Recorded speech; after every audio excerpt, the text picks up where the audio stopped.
무서운 이야기를 듣거나 갑자기 기온이 뚝 떨어지면 소름, 오돌토돌 피부에 이렇게 확 올라오는 닭살, 모공각화증인데요. 색소 침착을 만드는 거는 내가 거의 괜히 다- 건드려가지고.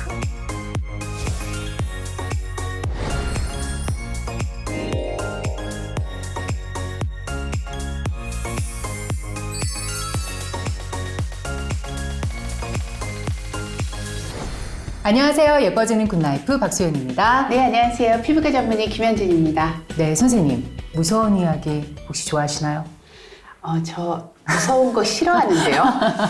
네. 저도 무서운 이야기 별로 안 좋아하는데요. 근데 특히 그런 사람들이 무서운 이야기를 갑자기 듣거나 또 기온이 이렇게 좀 뚝 떨어지는 낮은 곳으로 가면 온몸에 갑자기 확 올라오는 게 있잖아요.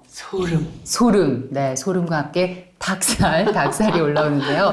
자, 이런 닭살이 계속 피부에 남아있는 그런 질환이 있다고 합니다. 바로 모공각화증인데요. 오늘은 모공각화증에 대해서 자세히 알아보도록 하겠습니다. 모공각화증. 사실 저는 굉장히 좀 낯선 이름이거든요. 이게 어떤 병명인가요? 굉장히 많아요. 네. 이제 닭살이라고 하죠. 닭살. 네, 전문적인 용어로는 모공각화증.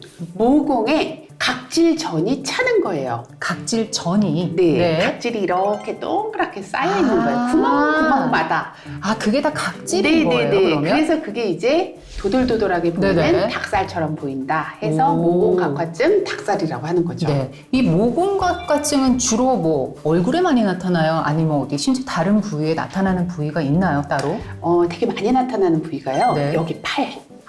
이런데, 네, 그다음에 등 같은데, 네네. 다리 같은데 이런데 굉장히 많이 생기고요. 이렇게 만졌을 때 두들두들하니까 네네네.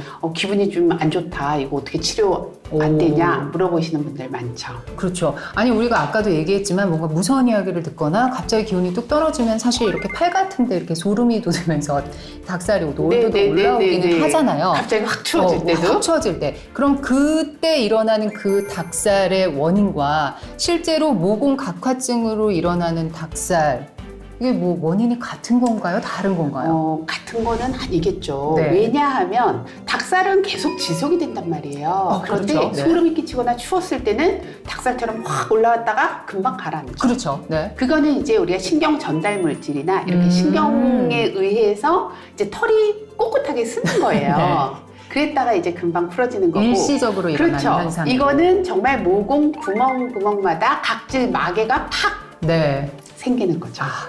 이 모공각화증은 사실은 유전 질환이에요. 유전이요? 네. 그러니까 이게 유전이라는 네. 게 엄마 아빠한테 있어서 꼭 나한테 생기는 게 아니라 엄마 아빠한테 발현되지 않더라도 나한테 발현이 될 수가 있어요. 이렇게 숨어있다가. 그렇죠. 숨어있는 유전인자라는 게 있거든요. 어쨌든 뭐 유전의 영향을 받아서 모공각화증이 좀 일어날 수 있다, 이렇게 또 말씀을 해주셨는데 뭐 그 외에 또 뭐 원인이 있을까요? 제가 봤을 때는 우리 환자들 중에 여드름이 굉장히 심하다거나 아토피가 심하다거나 네네. 이런 것들 때문에 모공각화증이 같이 발현되는 경우가 굉장히 많아요. 네. 아무래도 이제 여드름이나 아토피가 스트레스 받거나 이제 잠을 못 자거나 이런 것 때문에 조금 더 심해지고 네. 그것 때문에 간접적으로 모공각화증이 심해질 수는 있겠지만 모공각화증이라는 질환 자체가 뭐 그런 것 때문에 더 심해진다라는 연구는 아직은 없는 것 같아요. 그러니까 스트레스를 받았다, 과로를 했다고 해서 모공각화증이 생기는 건 아니다라는 거죠. 네. 자, 그러면 일반적으로 이렇게 오돌토돌 뭔가 피부가 이렇게 일어나는 현상 외에 또 다른 뭐 이렇게 피부적으로 어떤 증상이 따로 또 있을까요? 그래서 이제 추가적으로? 우리 환자들이 보면 이거를 네. 가만 놔두지를 않아요. 이거를 자꾸 뜯습니다. 그렇죠. 뜯고 그러니까 싶잖아요. 이게 각질전이 네. 있다 보니까 뜯으면 알갱이가 나와요. 어머나. 네. 그러니까 이제 습관적으로 심심할 때거나 이제 아니면 학생들 같은 경우에는 공부를 할 때 이렇게 뜯게 돼요. 그래서 하나. 이런 말씀드리기 뭐한데 약간 또 쾌감이 있습니다. 또 그런 게. 제가 그래서 그랬다는 건 아니지만. 뜯으면 근데 네. 문제가 생길 수 있겠죠. 그래요. 문제가 왜냐하면 되나요? 그게 상처가 되니까 그게 더 빨갛게 되고 네. 색소 침착이 될 수도 어머. 있고 네. 이제 심하면 그 부위에 세균 감염 같은 게 될 수가 있고. 오. 그러니까 제가 봤을 때 제일 문제는 이 모공각화증을 뜯어서 색소 침착되는 경우 굉장히 많아요. 그래서 굉장히 지저분해집니다. 자, 근데 이게 처음 시작될 때는 뭐 그렇다고 치지만 이제 점점 증상이 가만히 두게 됐을 때 또 심해질 수가 있잖아요. 그러면은 뭔가 어떤 양상이라든지 신호가 이렇게 나타나는 게 있을까요? 처음에는 그냥 오돌도돌한 것 같다가 네네. 그 오돌도돌한 게 더 심해지는 거죠. 일단 네. 더 심해지고. 네, 다행히 이게 가렵거나 아프거나 이런 증상은 없어요. 오, 너무 다행입니다. 네. 그러니까 치료가 당연히 도움이 안 되겠죠. 아, 그게 또 그렇게 연결이 네, 되는구나. 네. 자, 근데 이게 얼굴에도 또 일어날 수 있잖아요. 모공각화증이. 그러면은 오돌토돌 일어나니까 그 좁쌀 여드름하고 좀 헷갈릴 수도 있을 것 같아요. 이 얼굴에요. 의외로 어린 아이들한테 굉장히 많아요. 여기 생기는 경우 여드름이나 아토피 있는 경우도 같이 있는 경우가 굉장히 많죠. 아, 그게 같이 동시에 네, 일어날 네, 수도 네. 있겠네요. 네. 네. 일단 어린아이의 예를 들었는데 그러면은 모공각화증이 주로 어린아이들한테서 많이 나타나는 건가요? 그러니까 이제 시작은 네. 초등학교나 중학교 때 많이 시작이 되는 거로 보이고요. 네. 이제 나이가 들면서 서서히 좋아지기도 하고 오, 다행입니다. 그냥 쭉 연결이 되는 경우도 안 있어요. 돼. 쭉 연결되면 안 네. 돼.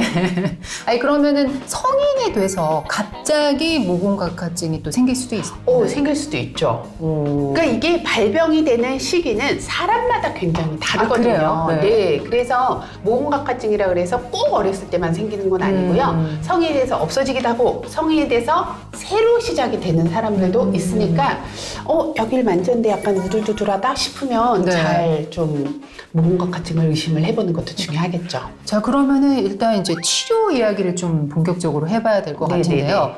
집에서 뭐 이게 이제 오돌토돌 있으니까 이렇게 각질을 이렇게 좀 벗겨낼 수도 있잖아요, 집에서. 네. 사실 병원에서 하는 치료도 네. 각질을 정돈을 해주는 게 최우선의 치료예요. 네. 그러니까 집에서도 이거를 뭐 밀어내는 게 치료가 될 수는 있겠죠. 그렇죠. 손으로 뜯어내는 건 좀 불안하지만 네. 이렇게 좀 스크럽을 좀 네. 하면은 근데 이제 좋지 않을까요? 너무 강한 스크럽은 좀 조심하시는 게 네네. 좋고요. 그냥 부드럽게 좀 녹여내는 각질 녹여내는 그런 녹여내는 것들이라든지, 느낌으로, 네. 아니면 이렇게 때밀이 수건으로 너무 문지르면 당연히 안 네. 좋겠죠, 상식적으로. 그렇죠. 멀쩡한 그러니까 피부도 네. 너무 빡빡 밀면 안 좋으니까. 네, 그래서 저는 피지를 약간 녹여내줄 수 있는 뭐 아하나 바하 성분 아시죠? 네네. 뭐 살리실산 이런 것들이 좀 함유된 비누라든지 스크럽 재질을 조심스럽게 사용하는 것도 함께 한 사용을 방법이 돼요. 하면서 네, 집에서는 일단 이제 뭐 네. 증상이 경미할 때는 그렇게 그렇죠. 한번 시도를 해보시면 좋을 것 같고 병원을 가면 어떻게 좀 다른 치료가 기다리고 있을까요? 어떻습니까? 그렇죠. 이제 병원에 오시게 되면요. 제가 그다지 미용 치료를 좋아하지 않는 연고를 처방을 해요. 그게 뭘까요? 바로 비타민 A 크림. 비타민 A 크림. 유튜브나 뭐 모양 여기 좋아하실까? 굉장히 네. 좋다라고 엄청 많이 선전이 되어 있는 그러니까요. 레티놀 크림이에요. 좋은 거 아닌가요? 레티놀? 굉장히 좋은 네. 약입니다. 네. 굉장히 좋은데 이거에 부작용이 있단 말이죠. 어떤 부작용이 있을까요? 빨갛게 된다.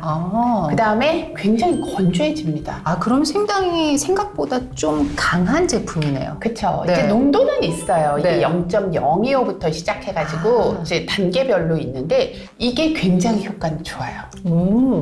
그러니까 얼굴에 주름 없애는 용도로는 제가 아주 별로 좋아하지 않는 크림이기는 하지만 네네. 모공각화증에는 굉장히 유용한 탁월한 효과가 있다. 크림이다라고 보시면 돼요. 네. 그래서 이거를요 가장 낮은 농도의 크림부터 처음에는요 이거를 크림하고 섞어 쓰세요. 바디크림 같은 거. 그냥 단독으로 그쵸? 쓰지 말고 네. 섞어서. 그래서 적응을 좀 시켜야 돼요. 네. 그래서 발랐는데 하루에 한 번만 바르면 되거든요. 주무시기 전에 그렇게 바르고 빨갛게 되지 않는다. 그러면 그 다음 날은 이제 약의 양을 좀 더 늘리고 만약에 빨개진다 그러면 조금 줄였다가 네. 하루를 쉬었다가 쓰고 이렇게 적응을 시키면 돼요. 그렇게 해서 농도를 점차적으로 늘려가는데 네. 이 약은 이제 원리가 뭐냐면요. 각질을 녹여내는 역할을 해줘요. 그러니까 주름을 없애는 거, 여드름을 없애는 것도 각질을 녹여내는 역할을 해주기 때문에 네. 피부가 맨들맨들해지고 여드름도 안에 있는 뭐 농이나 이런 피지 같은 것들이 배출이 되도록 해주는 거고 네네. 마찬가지로 이 모공각화증도 아까 그 각질전에 꽉 차 있다고 그렇죠. 했잖아요. 네. 이 각질전을 녹여서 배출이 되도록 배출해주고. 도와주는 거예요. 네. 그러니까 굉장히 좋은 약인데 그 자극감 그것만 조금 주의하시면 된다라는 거죠. 그냥 어떻게 보면 좀 피부가 예민하고 약하신 분들이 잘못 썼을 때 조금 맞아요. 오히려 독이 네. 될 수도 있는 네. 좀 부담스러운 네, 그런 네. 크림이 되겠네요. 근데 모공각화증에는 굉장히 좋고요. 탁월하다. 단 한 달 이상 써야 됩니다. 한 달 이내가 아니라 네. 한 달 이상. 네. 네. 하루 이틀로는 효과 못 봐요. 오, 오래 써야 되네요. 생각보다. 네, 오래 써야 되고 오래 써도 크게 부작용이 없는 연고예요. 그러니까 나한테 잘 맞다면 네네. 그 초기의 부작용 같은 것만 잘 모니터링을 그래서 하면 괜찮으면 한 네. 달 이상 쓰면은 뭐 네. 많은 효과, 큰 아주 좋은 효과를 볼 효과를 볼 수가 수가 있다. 있어요. 네. 네. 자, 그러면은 이제 이게 아까 말씀하셨을 때 복합적으로 또 나타난다고도 말씀하셨잖아요. 네네. 아토피랑 네. 같이 이렇게 컴바인해서도 일어날 수 있고 아니면 여드름이 났을 때 또 같이 생길 수도 있다고 하셨는데 이렇게 같이 뭐가 일어났을 때는 그럼 치료를 뭐 어떻게 받아야 되나요? 치료는요 따로따로 하시는 거예요. 따로따로. 네, 모공각화증은 가장 효과 좋은 게 아까 얘기한 것처럼 비타민 A 크림. 그리고 병원에서는 이제 각질을 좀 녹여내는 필링 같은 것들을 할 수 있겠죠. 네네. 그러면 훨씬 더 빠르겠죠. 반면에 이제 여드름이나 아토피는 거기에 맞게 따로따로 치료를 하셔야 됩니다. 모공각화증하고 동시에 같이 치료를 하지는 않아요. 동시에 같이 치료를 할 수도 없고 치료 방법도 어쨌든 좀 다르다. 네, 맞아요. 알겠습니다. 자, 그러면은 이제 색소 침착 부분도 저는 살짝 궁금한데 이제 뭔가 좀 심해져가지고 색소 침착이 됐단 말이에요. 그러면 요거를 어떻게 좀 다시 되돌릴 수는 있는 건가요? 색소 침착이 됐다면 네네. 이게 돌아오는데 시간이 꽤 걸려요. 그러니까 특히 몸 같은 경우에는 얼굴보다 재생력이 더 느리거든요. 몸이요? 네. 만약에 색소 침착이 됐는데 나는 비용을 별로 들이고 싶지 않아 하면 그냥 내버려 두시면 돼요. 그냥요? 그러니까 끓지 않고 그러니까 긁으시면 안 돼요. 긁지 말고. 네. 모공 어차피 색소 침착을 만드는 거는 제 손가락이에요. 결국은. 걔가 문제가 있는 게 아니라 내가 그러는 네, 거예요. 그렇죠. 내가 거의 괜히 다 건드려가지고. 그냥 부었으면 색소 침착까지 되지 않는데 네. 이게 다 제거를 했기 때문에 그렇게 생기는 거거든요. 네. 그래서 그냥 내버려두면 시간이 걸리지만 돌아오지만 네. 그냥 나는 조금 더 빨리 돌아오게 하고 싶어. 그러면 그때도 마찬가지로 비타민 A 크림 그 비타민 하고 병원에서 하는 네. 필링 그리고 또 한 가지는 비타민 C 전기이온 영동법. 네. 비타민 C가 처음 들어보는데요? 뭐냐면 미백 효과가 굉장히 그렇죠. 좋다는 건 좋죠. 알잖아요. 그거를 병원에서는요 이온화를 시켜가지고 피부에 침투를 하는 거예요. 아니 그러면은 이렇게 병원에 가서 뭐 진료를 받고 치료를 받으면은 생각보다 쉽게 이제 치료를 받을 수 있는데 혹시 그냥 모공각화증인데 그냥 둬버려. 에라 모르겠다. 이러면은 그냥 자연적으로 혹시 소멸되기도 하나요? 나이가 들면서 자연적으로 좀 체질이 바뀌면서 없어질 수도 있지만 네. 사실 그 체질은요 내가 그냥 평생 갖고 가는 경우가 더 많아요. 그리고 이제 증상이 없다 그랬잖아요. 통증이 있거나 가렵거나 이런 게 없기 때문에 그냥 그러려니 하고 사셔도 큰 문제가 없는 병이긴 합니다. 이게 뭐 다른 병으로 발전을 하거나 네. 이런 것들은 없기 때문에 그런 건 아니기 때문에 너무 스트레스 안 받고 사시는 게 저는 제일 중요한 것 같아요. 오늘 진짜 오돌토돌 피부에 이렇게 확 올라오는 닭살, 모공 각화증에 대해서 아주 자세하게 알아봤는데요. 오늘 이 영상 함께 해주신 분들이 더 예뻐질 수 있는 방법이 있다고 들었는데요. 굿나이프를 구독, 알림 설정, 좋아요 해주세요. 네, 그렇습니다. 자, 예뻐지는 굿나이프 뭐 궁금한 점 있으시면 댓글 많이 남겨주시고요. 저희는 다음 시간에 다시 찾아뵙겠습니다. 여러분, 예뻐지세요.